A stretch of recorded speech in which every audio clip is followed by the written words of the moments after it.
But you know, during my time in prison, because I had somewhat of a reputation and name, highly publicized, a lot of people would come to me for advice on business and just, you know, about their case. They'd ask me for help and so on and so forth. And I tend to, I tend to get closer to a lot of the young people. And I'll never forget, there was a young black boy there. He was he's about 23, 24 years old.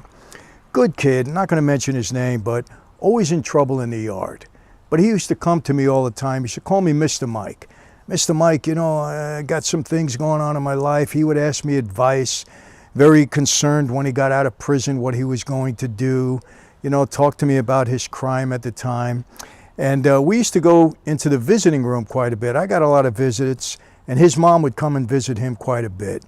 And I'll never forget, his mom loved this kid, and he loved his mom. He really did. And she would come there, and I don't know if you know what the visiting is like when you go into federal prison. Not easy for the visitors.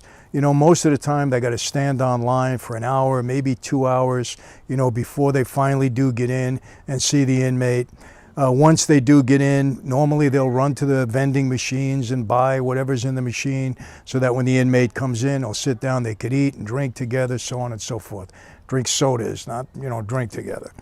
And, you know, this kid used to look forward to the visit, and his mom used to come with, I remember 3 young kids that she used to bring with her. Didn't have a dad, so it was just a single mom, but she was so religious in visiting this man. And I know it was tough, you know, for her to get there. I found out she worked 2 jobs, you know, the whole bit. Well, this kid used to get in trouble quite a bit.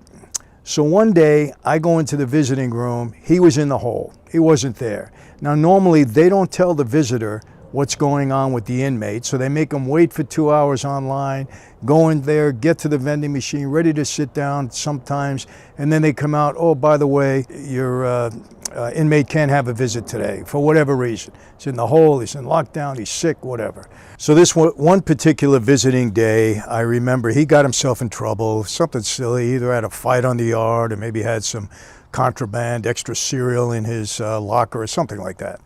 And so he was in the hole. So I go into the visiting room and his mom comes in.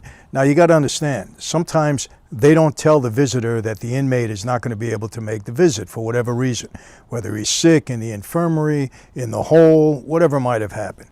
So she comes in after waiting 2 hours online. She's dragging the 3 young kids with her. She goes up to the vending machine.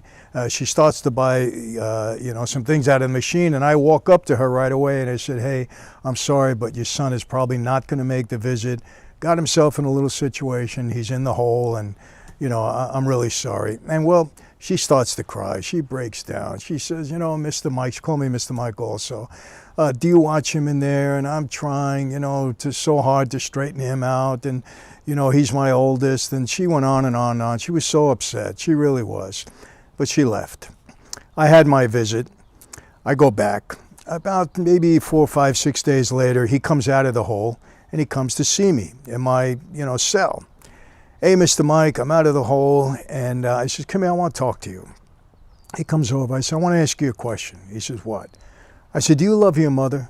He said, oh, yeah, I love my mom. You know, she's the greatest. I love my mom. And I looked at him and I said, you know what? You're a liar. And he looked at me and he got a little offended. He got a little angry. But he said to me, Mr. Mike, why you say that to me? You know, why do you talk to me like that? He said, why do you disrespect me? And I said, because you are a liar. You don't love your mother. Now I seen him. It was mixed emotions in his face. He got a little angry with me. He was shocked. Never thought I'd speak to him like that. He said, Mr. Mike, why do you talk to me like this? I said, I'll tell you why. I said, your mother comes to visit you 3 days a week. She's working 2 jobs to make sure you got money in your commissary and make sure that when she comes here, she can go to that vending machine and have you eat something other than prison food. She drags 3 little kids, waits online for 2 hours. When her car breaks down, she takes a bus to get here, making sure she never misses a visit.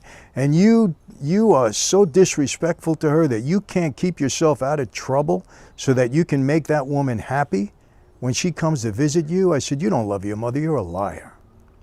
Well, he looked at me, and all of a sudden, you know, the lips start to quiver. He looks down, tears start to stream down his face. I think it really got to him.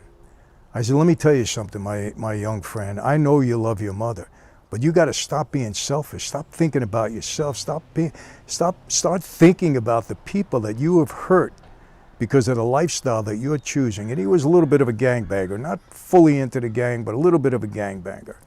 And I think it really had an impact on him. He didn't have a father.